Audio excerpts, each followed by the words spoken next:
Good evening అండి. Nizamabad railway station మాట్లాడుతున్నాము.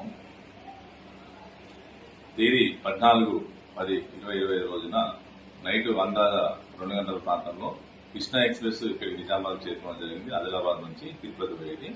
ఇక్కడ మా ప్లాట్ఫామ్ మీద ఉన్నటువంటి సిబ్బంది మరి ఇక్కడ చెక్ చేస్తుండగా 2 అనుమానితులు దొరికారు. అనుమానితులు చూసి వాళ్ళు పారిపోతుంటే మా వాళ్ళు స్టాఫ్ పట్టుకున్నారు.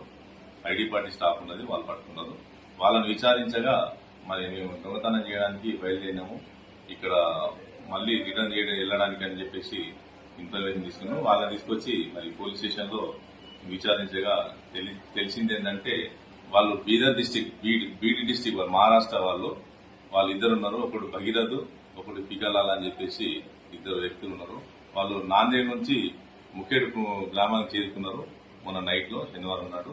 చేరుకున్న తర్వాత మళ్ళీ కృష్ణా ఎక్స్ప్రెస్ లో ముఖ్యంగా ఎక్కి బాసర్ వచ్చేసరికంటే ఒక లేడీ స్లీపర్ లో ఉన్న ఒక లేడీ వాష్రూమ్ కు వెళ్ళగా మరి వీళ్ళు ఆ బ్యాగ్ ని దొంగలించారు. అక్కడ తరిగేసిన బ్యాగ్ ని దొంగలించేసి ఆ బాత్రూమ్కి వెళ్లేసి అందులో ఉన్న బంగారు నగలు ప్లస్ పైసలు అన్ని దొంగిలించుకొని స్లీపర్ల నుంచి అటు ఏసీలకు వెళ్లారు. తర్వాత ఇక్కడ నిజామాబాద్ రైల్వే స్టేషన్ దిగారు.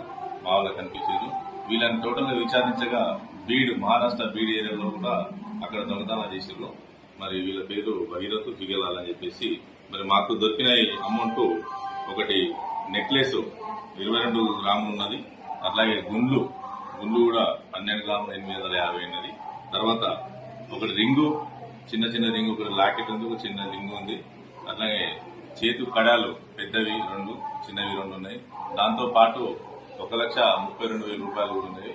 మరి మా ఇన్స్పెక్టర్ శ్రీనివాస్ గారి వాళ్ళ ఇన్ఫర్మేషన్ ప్రకారము మరియు ఆర్పీఎఫ్ సుబ్బారెడ్డి గారి ఆధ్వర్యంలో జరిగింది అంతా.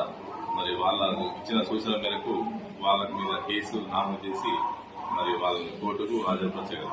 Thank you.